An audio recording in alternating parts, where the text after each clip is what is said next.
Hello everyone, welcome back to my humble abode, which we're actually just about to leave. I thought for this week's vlog I would do some Christmassy vibes. So New York Christmassy vibes, what I do in the run up to Christmas in New York. Mostly work, but today we're doing something fun. So I thought I'd vlog it. I'm just trying to get this roll neck away from my 7 chins. This really is not a vibe. Anyway, there is a vintage kind of sample sale, indoor market thing here in NYC called Not a Normal Market.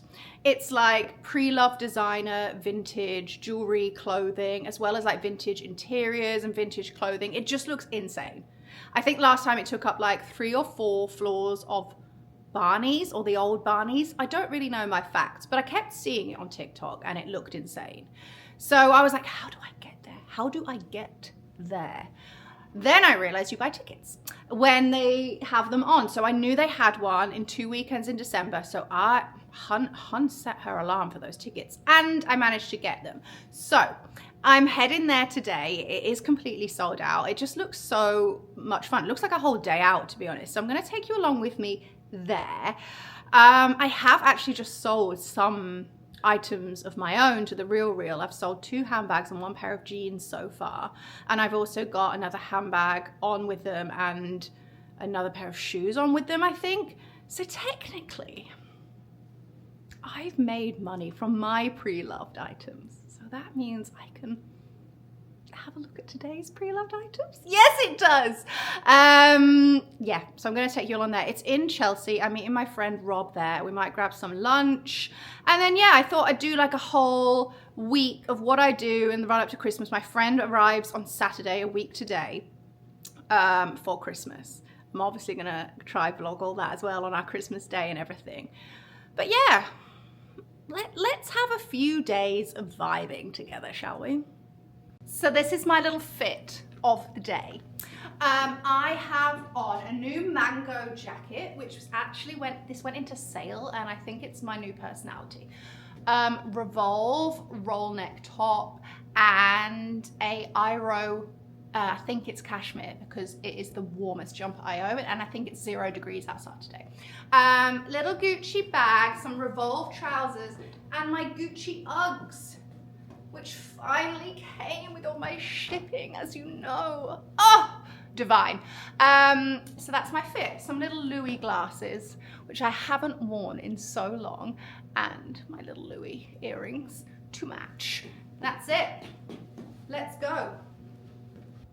Bye-bye. Have a nice day. Have a lovely Saturday without me. Bye, Prince. Enjoying the views? Yes. Have a good day. Say hi to everyone. Hello.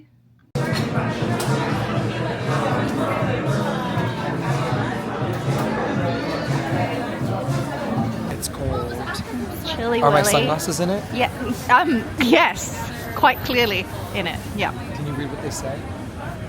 He's unwell. 1 hour's sleep for this little chicken. Just a little hour's sleep.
Like, honestly, this is our heaven. Are you in heaven? Look at this. Are we in heaven? Look at this little Fendi bracelet. Could you even? Yes, I could even. I think she needs to come home with me, this little vintage baguette, but do we need her? This one is stunning, so is this one. Oh my god. She's cute too. That's really cute.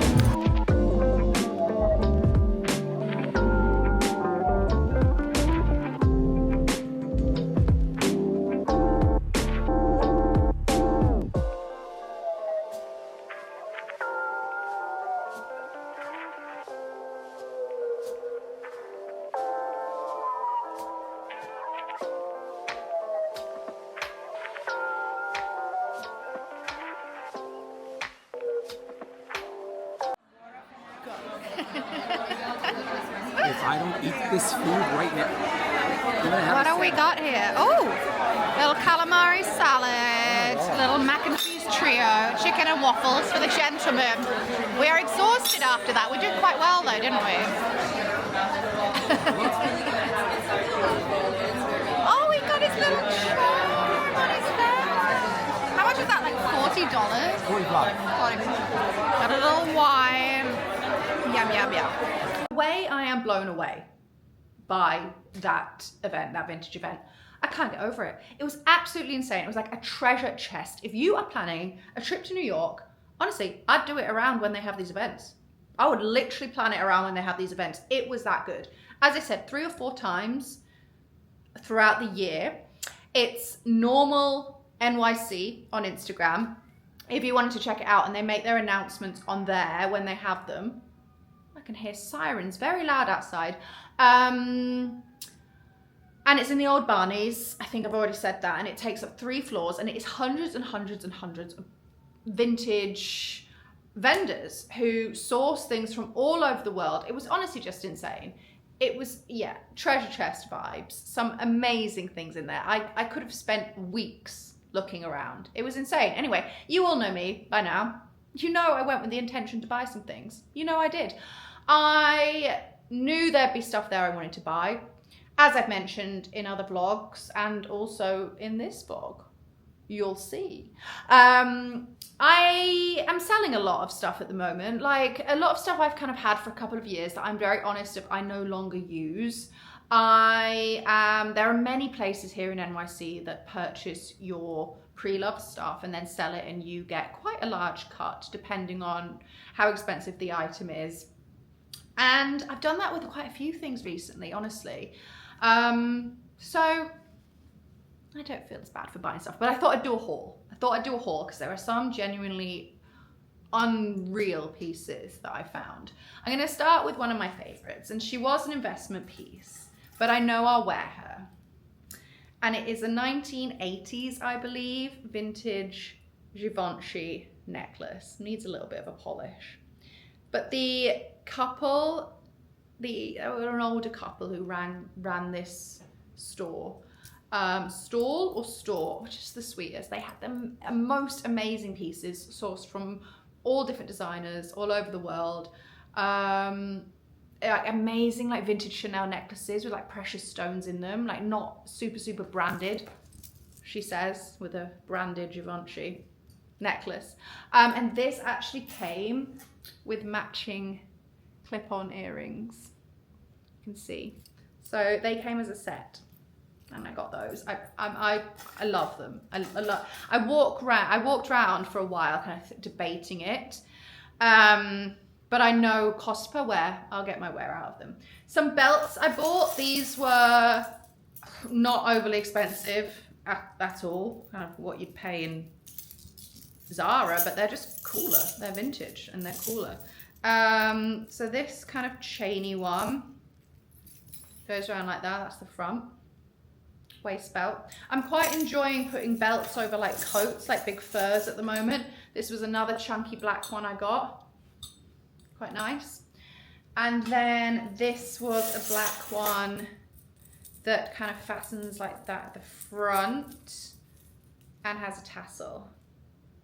Thought that one was quite cute too. So I bought those belts. I bought these watches. I've never bought an expensive watch. I've never parted with my money for an expensive watch. Like, good on you for your Rolexes and your Cartiers. I mean, I'd love one if someone wanted to buy me one, but I've never been brave enough or felt the need to part with that much money on a watch. Just watches don't do it for me as much as bags and shoes, I don't think. But these were $30. Got a silver one, like with little diamantes in. And I got a gold one. I'm enjoying mixing gold and silver at the moment, so I think they'll both get worn. But I thought they were really cute, and the lady who had that stall was just so lovely. Okay, next up, which one should I do next? Okay, let's do the bag. I did get a bag. I actually was in the market for a big black throw-on everyday bag.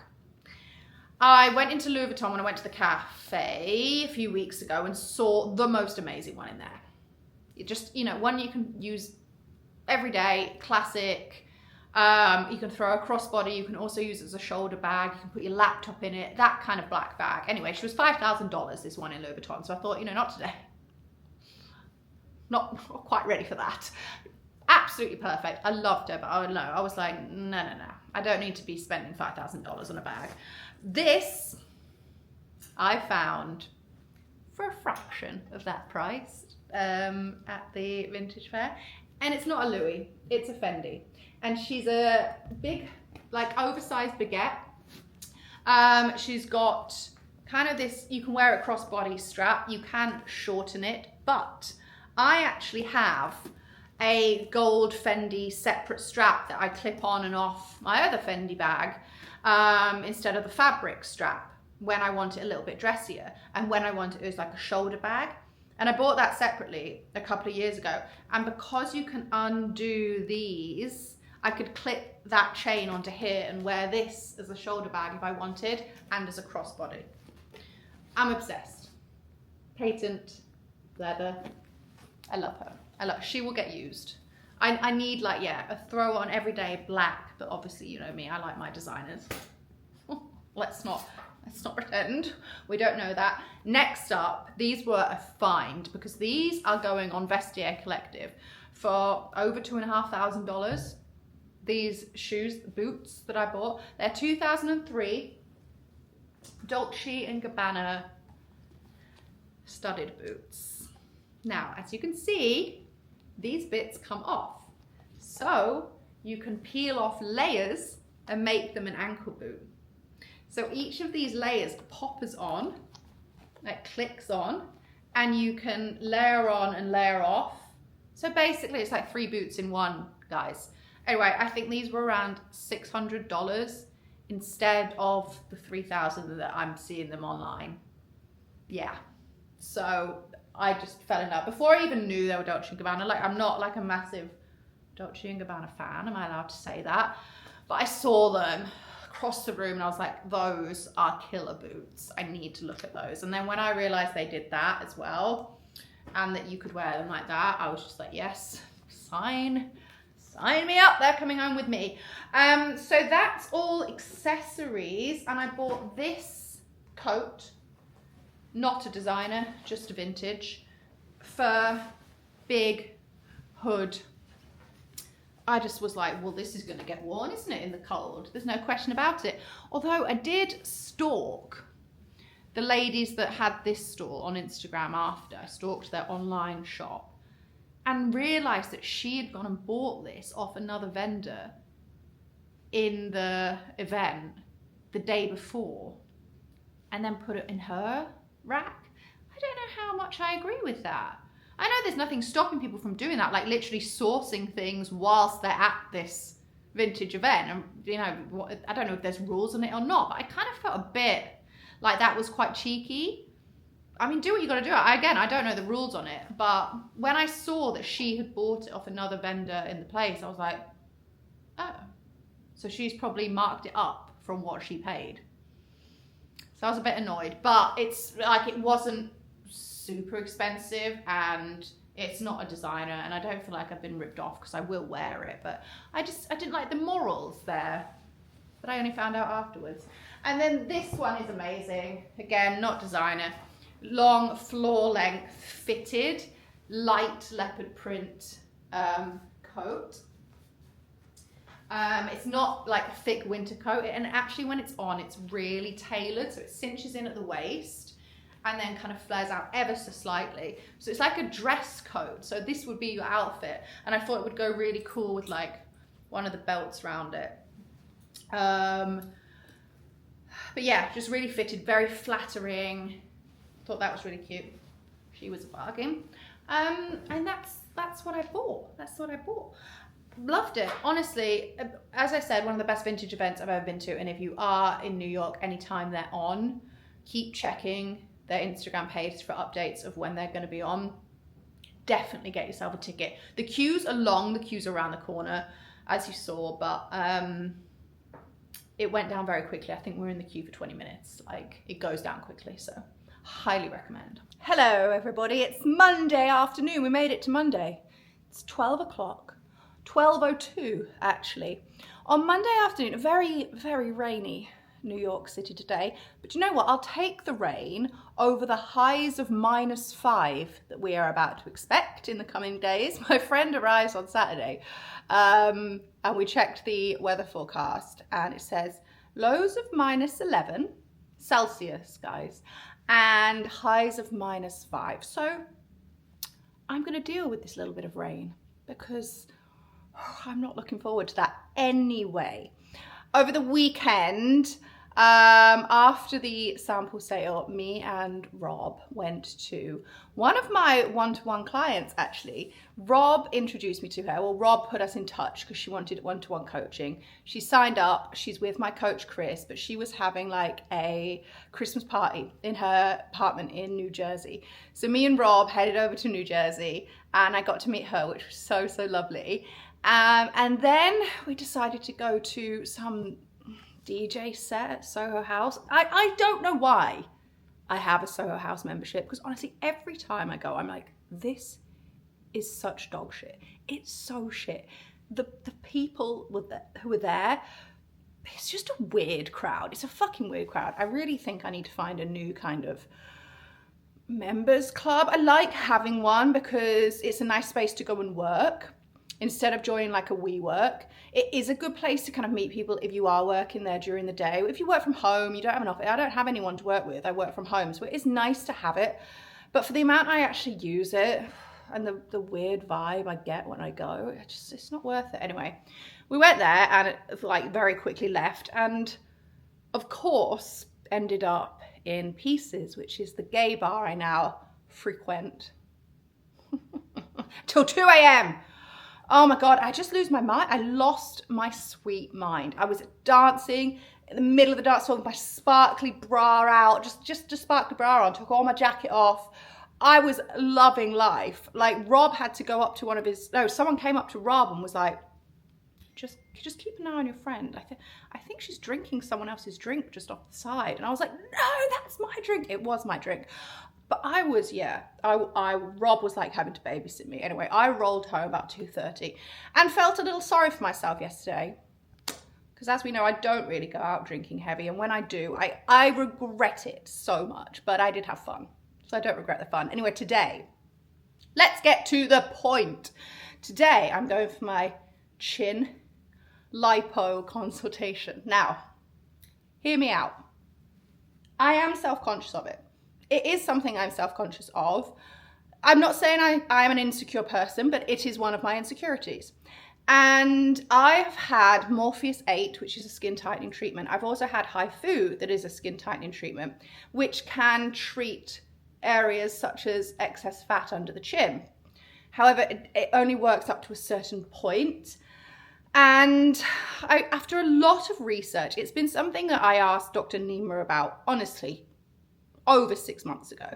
And he said, honestly, don't do any of the fat freezing stuff that's around, all those they're not safe, basically. So to try and refrain from doing that. So as soon as he said that, I trust him. And I was like, okay. He's like, honestly, the next step will be lipo under the chin. And I was like, okay. Never really looked into it further until recently. And I just think it is something I'm insecure about. And you can say, it's fine. Oh, babe, I don't want this. I want to be snatched. I don't care what anyone says. Anyway, lots of research. I had a while ago found he is a plastic surgeon up on the Upper East Side, but also does Botox and everything. And I had that in my saved file for like things like Botox and skin treatments for if I ever needed it. And I went back to said save file and contacted them because I had already previously researched them. He looks really good, double board certified, trustworthy, was recommended to me anyway. And they had a last minute consultation today. And otherwise I would have had to wait until end of January, which I'm away anyway. So I was like, yes, I'll take it. So I'm going for my consultation and I'm going to see what he says. What do I need? How do we get rid of this? Make me snatched. So off I go.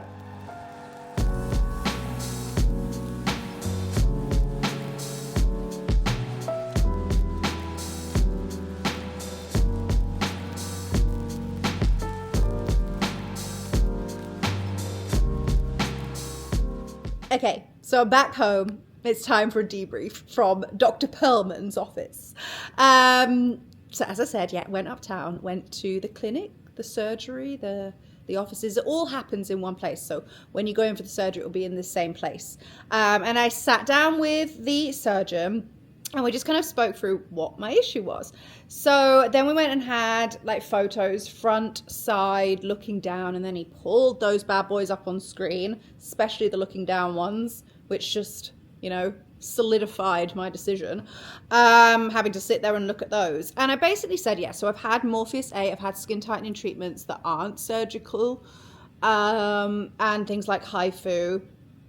And he said, I'm not going to get really any more desired results that I want from those things. It would be a case of getting plastic surgery. He said what this is, this excess here, he says it's not actually as much fat as you think it is. There is a bit of loose skin, and I think just losing elasticity in the muscles. So he said even if we did just lipo, I'd get maybe a 40 to 50% improvement. So what he would need to do is get the skin and kind of tighten it around my jaw just to get that more defined kind of that tightness around the jaw. Not quite a facelift, but it sounds quite facelift, doesn't it, guys, to be honest? Anyway, not really. It would just be a case of, yeah, once the kind of taken the little bit of fat out, then they kind of just, it's just here and they sew it here. He said it's a very quick procedure. You don't have to stay overnight. It's usually done in about an hour and a half. Then you can go home after the procedure. Obviously you're put under general anesthetic. It is about 2 weeks till you're kind of looking normal again. So it's not long recovery at all, considering I have done a boob job. It's a lot less recovery than that. So I think I'll be fine there. No exercise for 3 weeks. That was their advice. And yeah, super quick. You have to wear one of those head bandages to keep it tight there for a week. So that'll be fun. And obviously there'll be a little bit of swelling, like any kind of surgery. You do get swelling. I got something on my lip. No. So yeah, I booked in. I know she's doing it. I was like, I do really want it done. And honestly, since getting my boobs done, the best time of year for me to get anything done is like February. It's boring. It's a boring month. No one's fucking doing anything. It's cold. You're not going out.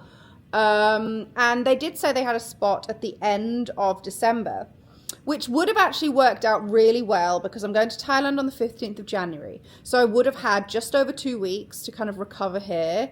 And then I'd probably get the all clear. And then I could go and continue recovering in Thailand because you can't exercise for 3 weeks. So she was like, honestly, that would be the ideal. But work for me at the end of the year and start of January is busy. It's my busiest time. So I didn't really want to sacrifice work and, you know, coming online. Obviously, I work on social media with a freaking head bandage on, promoting to people you know, fitness and a fitness app, and I can't even fucking exercise myself because I've gone and had a bloody chin lift. It just didn't seem, you know, the right thing to do. So I'm putting work first. I am gonna not do this at the busiest time of year, when I obviously want to have a bit more of a presence online. And also, I've already been out of action from exercising because of my stupid back injury for like a month now. I don't want to now in another 2 weeks then go another month. I really want like a solid month. I miss it so much. I miss training. Up until Thailand, I would like to get back into some kind of routine just to make me feel like better, a bit better mentally, because it does affect me when I couldn't train. So we booked in for February. When I get back from Thailand, 11th of February. Yeah, I'll obviously document it on here, probably. I don't know, I'll probably get some judgment, but, you know, I'm just, if there's something is an insecurity, and it's not something that can be fixed with, you know, improving your diet, improving exercise, like, I can't lift weights with my chin, you know, how else am I going to get rid of that? So we're doing it. I've told my mum so we can talk about it. I messaged her straight after. I said, no, you're not going to like it, but getting a chin lift. She said, I wish you could just love yourself the way you do. I said, I really do love myself. She said, I wish you would love yourself the way you are. And I said, I really do love myself the way I am. I just would love myself a little bit more with less chins. You know, I love myself. I don't love the chins. So that's that. That's the decision. Anyway, it's nearly bedtime. I'm going to chill out for an hour and then get an early night and back at it tomorrow. Back to work tomorrow. So yeah, that's the update. To be continued. Good morning. It is Wednesday morning and I'm off to my second Reformer Pilates class and I'm very excited. I'm doing it with a lady called Sarah Brooks, who runs a studio in Chelsea called Brooks Pilates, and it's like private sessions because I'm terrible at it, absolutely terrible, and I want to do a few private sessions before I go to the big boy classes. So this is my second session today, so let's go.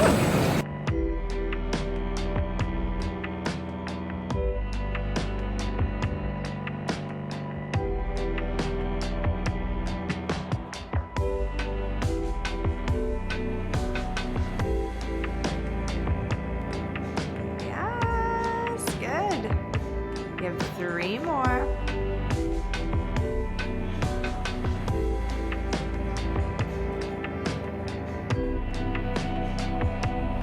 Good. On the last one, you're gonna hold the curl.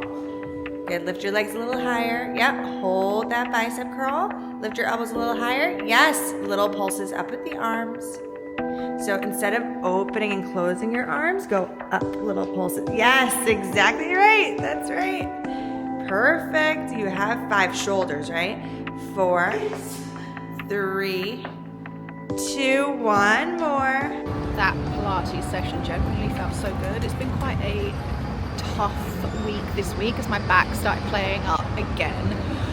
But I went to the osteo for one final kind of manipulation last night and it literally feels like a new spine today.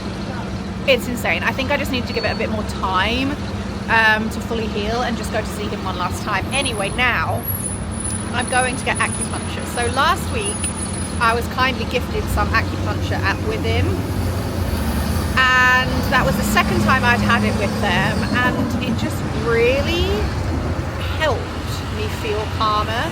It was such a nice way to just take an hour out of the day for one, and then afterwards and recently I've just been feeling way less stressed. I don't know if it's placebo effect, I don't know. But I don't know whether I'll keep it up, but I've got another session today and it just genuinely, I'm feeling the benefits. So let's see. So that is near Flatiron and that is where I'm going now.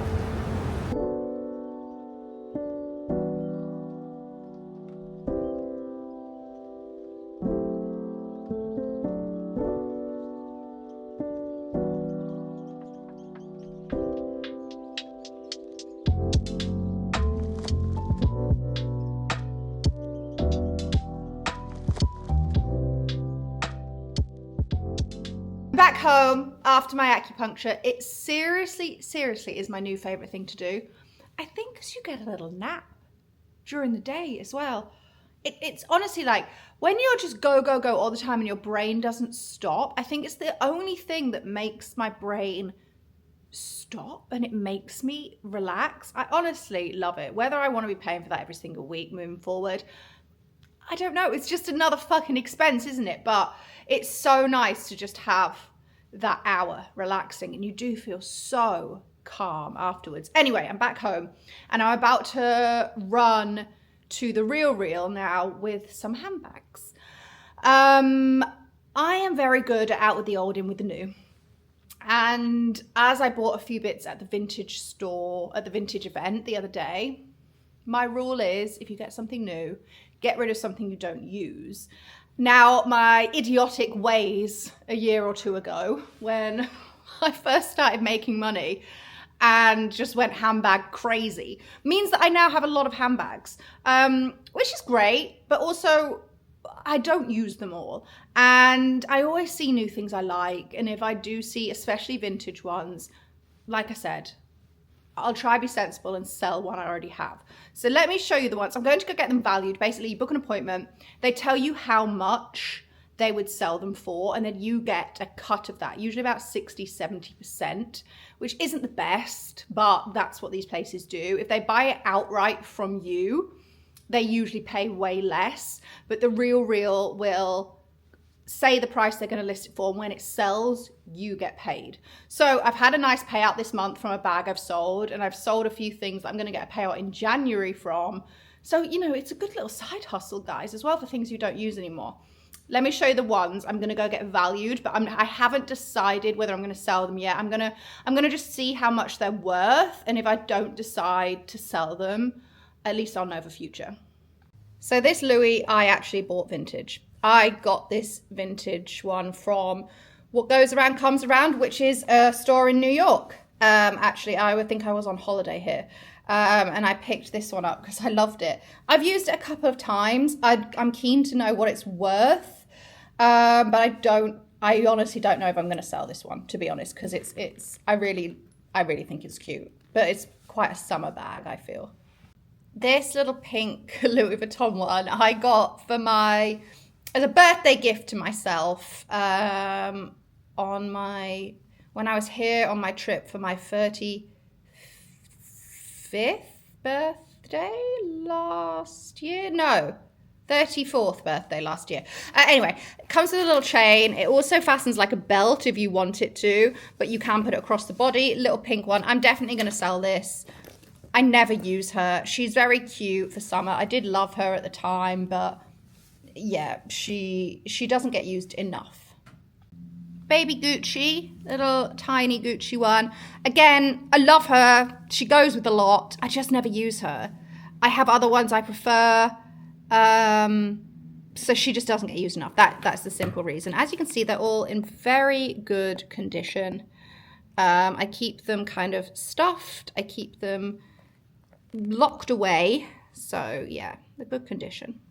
Now this one holds sentimental value because I'll be honest, she was the first kind of big purchase I made when I started making money. Like, I had never in my life been able to walk into a store like Louis Vuitton or Harrods or Selfridges and just buy a handbag. She was the first one I kind of did that with. And so she does hold sentimental value that she was my first baby. I think I'm just going to go get her valued. I don't think I'm going to sell her. You can use her in multiple ways. You can use it just as a clutch. You can take these off so you can take them apart. You can use it as singular. You can use it as double. You can use it as crossbody. You can use it as little shoulder bag. Many, many uses. But yeah, I just remember so clearly the day I got her. I remember being so proud of myself, and like it makes me emotional actually thinking about it. And I know that's so fucking ridiculous, but like I think it was the first time I'd ever been like, oh my god, I can afford to buy this for myself. And I walked in and I got it, and I even have the moment on camera that my friend like just did a video as I was buying it. So yeah, little sentimental value, my first baby, but I want to see what she's worth. You know, just if I one day think, do you know what, I just don't use her enough. And then finally, this little Gucci, she comes with a chain strap. She goes with everything, I'll be honest. You can use her as a clutch, as you can see, and she also comes with a chain. I bought this actually for a wedding to go with an outfit because I didn't have any just really nice cream smart bags. Since the wedding, I used her to death. She has been a great cost per wear because you can just throw her on over your shoulder, across your body with the chain. Yeah, so I think the same with this one. I'm just going to get it valued because she does get used, but now I do have, again, this is going to sound so fucking pretentious, but I do have a cream Chanel now that I use more. So I'm like, do I really need 2 cream mini bags? So let's go see again what we can get for her. And usually I just decide on the spot. I'm either like, fuck it, yeah, let's sell it. Or I take a look and I'm like, no, I can't let go of her. She goes with everything. So yeah, I don't know. Look, still keep their little receipts and stuff in the back. I'm so good. Hello. Oh, it's your favorite, is it? He likes the Gucci. Okay, so off we go.